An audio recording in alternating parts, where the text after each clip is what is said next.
আসসালামু আলাইকুম। সুন্দরবন ভ্রমণের দ্বিতীয় পর্বে আপনাদের সবাইকে স্বাগতম।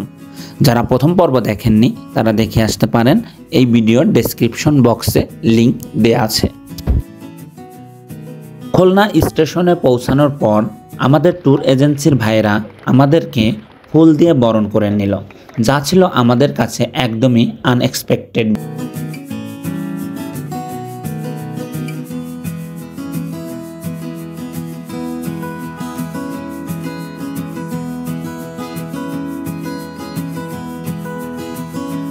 এবার ফুল গ্রহণ করছে আমাদের অভিজ্ঞতা।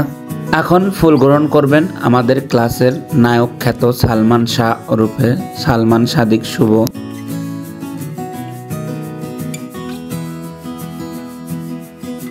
আমাদের শিপে ওঠার টাইম ছিল রাত 8টায়। আমরা আগে আগে চলে আসাতে আমাদের হাতে একটু সময় পাই, আর এই সময়ে আমরা ৬০ গম্বুজ মসজিদ এবং খানজাহান আলীর মাজার ঘুরে দেখি। এখন বাজে রাত 8টা। আমরা এখন আছি খুলনার লঞ্চ ঘাটে। আমাদের শিপ ঘাট পর্যন্ত না আসার কারণে আমাদেরকে ছোট ডিঙি নৌকায় করে শিপ পর্যন্ত যেতে হবে, তাই সবাই এখন ছোট নৌকায় উঠায় ব্যস্ত। আমাদের সাথে আছে সোহেল, নাইম, সোহাইব, এখানে দীপ্ত মজুমদার তার গার্লফ্রেন্ড নিয়ে ব্যস্ত আছে, আকিব, এখানে বাকি সব মেয়েরা বসে আছে, এখানে সজিব দাঁড়ায় আছে, এখানে আমাদের খালেদ ইকবাল স্যার নামবে এখন। আমরা দেখতে পাচ্ছি রোহিঙ্গা বিপা, রোহিঙ্গা রাতুল, রোহিঙ্গা আপন, ওখানে রোহিঙ্গা কাকা দাঁড়ায় আছে। আমাদের রোহিঙ্গা রাতুল মাঝির দায়িত্ব নিয়ে নিয়েছে। এখন বাজে ঠিক 8:10। ছোট নৌকাটি ছেড়ে দিল আমাদের শিপের উদ্দেশ্যে। এটাই হলো আমাদের শিপ। আমাদের শিপের নাম ওয়াটার কিং। জাহাজ দেখে আমার তো মন ভরে গেল।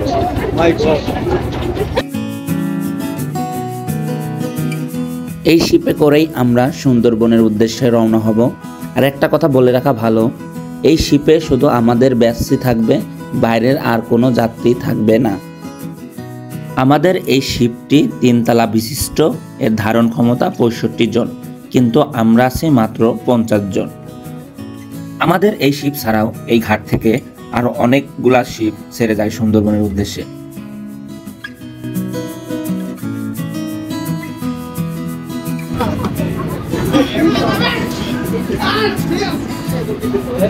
এটা হলো আমাদের শিপের ছাদের অবস্থা।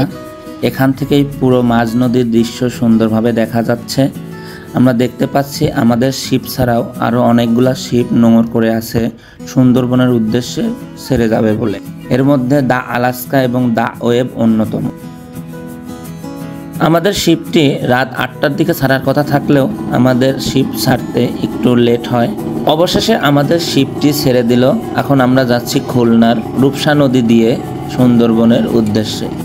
আমরা প্রথমে পাবনা থেকে আসছি ঈশ্বরদী থেকে ট্রেনে করে আসছি খুলনা, আর খুলনা থেকে এখন শিপে করে যাচ্ছি সুন্দরবনে।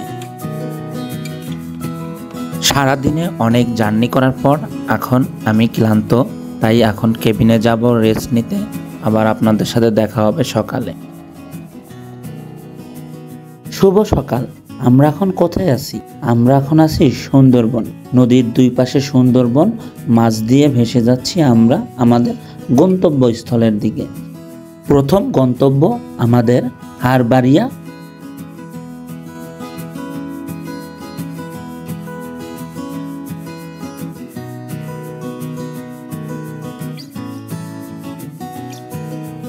চলে এসেছি আমরা হারবাড়িয়ায়। আমাদের শিপটি এখানে নোঙর করা হয়েছে, আর এখান থেকে আমরা ছোট নৌকায় করে হারবাড়িয়ার উদ্দেশ্যে রওনা হব।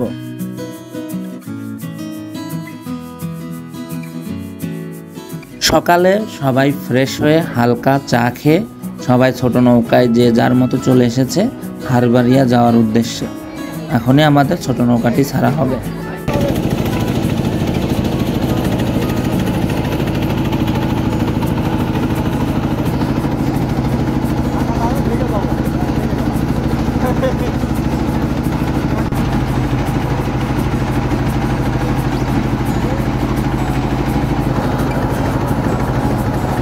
হারবাড়িয়াতে পৌঁছাতে না পৌঁছাতেই দেখি এক ঝাঁক বানর, তারা খেলা করছে।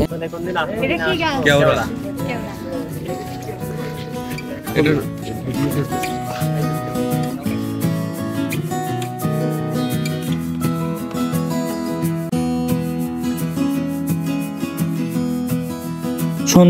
সবচেয়ে আকর্ষণীয় ও বিপজ্জনক স্থান হারবাড়িয়া বাঘের বাড়ি। এখানে রয়্যাল বেঙ্গল টাইগার, পাখি এবং দাগযুক্ত হরিণ দেখা যায়। সুন্দরবন বাংলাদেশের ফুসফুস। হারবাড়িয়া ইকো পর্যটন কেন্দ্রটি বাংলাদেশের খুলনা বিভাগের বাগেরহাট জেলার অংশ। এখানে দেশি পর্যটকের জন্য প্রবেশ মূল্য মাত্র ৭০ টাকা আর বিদেশি পর্যটকের প্রবেশ মূল্য ১,০০০ টাকা, সঙ্গে থাকবে 15% ভ্যাট। যারা সুন্দরবনে ঘুরতে আসতে চান তাদের জন্য একটা সতর্ক বার্তা, এই সুন্দরবনের বিভিন্ন জায়গায় মিঠা পানির পুকুর দেখা যায়, আর ওই পুকুরের ওইখানে আশেপাশে বাঘ থাকতে পারে, তাই আপনারা ওইখানে সর্বোচ্চ সতর্ক থাকবেন। আমরা পার হব ঝুলন্ত ব্রিজ হারবাড়িয়ার। এখন ভাটার টাইম, তাই খালে কোনো পানি নেই। জোয়ারের সময় খাল একদম পানিতে ভরে যায়।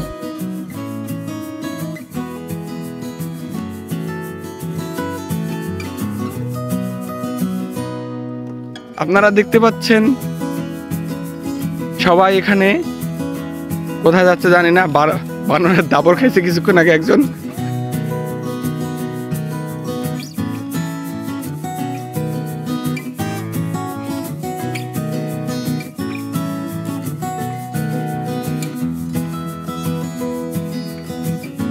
সুন্দরবনের মাঝ দিয়ে 2 কিলোমিটার পথ বানানো আছে। এই পথ দিয়ে আমরা হাঁটব। দুপাশে সুন্দরবন, মাঝখানে আমরা। এক অপরূপ অনুভূতি আর অপরূপ মুহূর্ত, যা এক অদ্ভুত আনন্দ দেয় মনে। পাশে যে পুকুরটি দেখছেন এটা মিঠা পানির পুকুর। এখানে প্রচুর হরিণ, আবার মাঝে মাঝে বাঘও আসে পানি খেতে। এখানে একটু থাকা খুব বিপজ্জনক, তাই আমাদের সবাইকে সাবধানে থাকতে হবে এখানে আসলে। আস্তে আস্তে আমরা গহীন জঙ্গলে প্রবেশ করছি। দুপাশে দেখতে পাচ্ছেন গোলপাতার গাছ, সাথে আরো নানা রকম গাছ আছে, যেমন কেওড়া গাছ আছে।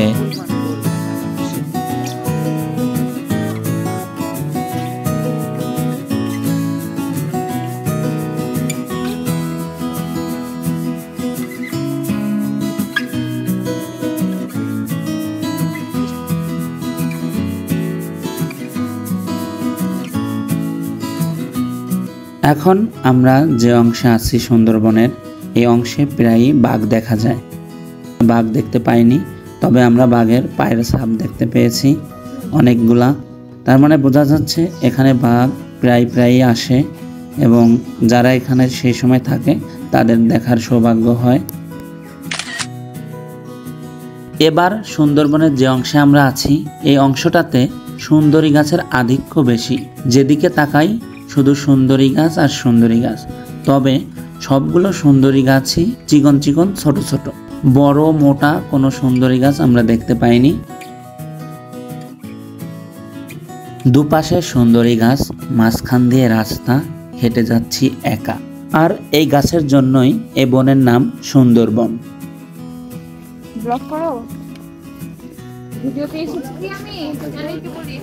এবার সুন্দরবনের যে অংশে আমরা আছি, এই অংশটাতে গোলপাতা গাছের আধিক্য বেশি। যেদিকে তাকাই শুধু গোলপাতা গাছ। এই গাছ নিয়ে সবারই একটা ভুল ধারণা থাকে যে এই গাছের পাতা গোল, কিন্তু আসলে এই গাছের পাতা গোল না, নারিকেল গাছের পাতার মতো। হারবাড়িয়ার বনের মধ্যে 2 কিলোমিটার রাস্তা আমাদের হাঁটা শেষ প্রান্তে আছে এরকম একটি ওয়াচ টাওয়ার। চলে এসেছি ওয়াচ টাওয়ারের একদম টপে। এখান থেকে পাখির চোখে দেখব সুন্দরবনের পরিবেশ। ওয়াচ টাওয়ার দেখার মাধ্যমে শেষ হলো হারবাড়িয়া অংশের সুন্দরবন ঘুরে দেখা। নেক্সট ভিডিওতে থাকছে Karamjal, Katka, tiger point, Jamtoli sea beach, Dublar Char ঘুরে দেখা। সম্পূর্ণ ভিডিওটি দেখার জন্য আপনাকে ধন্যবাদ। ভিডিওটি ভালো লাগলে একটা লাইক করবেন। আপনার একটা লাইক আমার ভিডিও বানানোর অনুপ্রেরণা দ্বিগুণ করে দেয়। তাহলে দেখা হবে নতুন কোনো ভিডিওতে। ততদিন আপনি ভালো থাকবেন এবং অন্যকে ভালো রাখার চেষ্টা করবেন।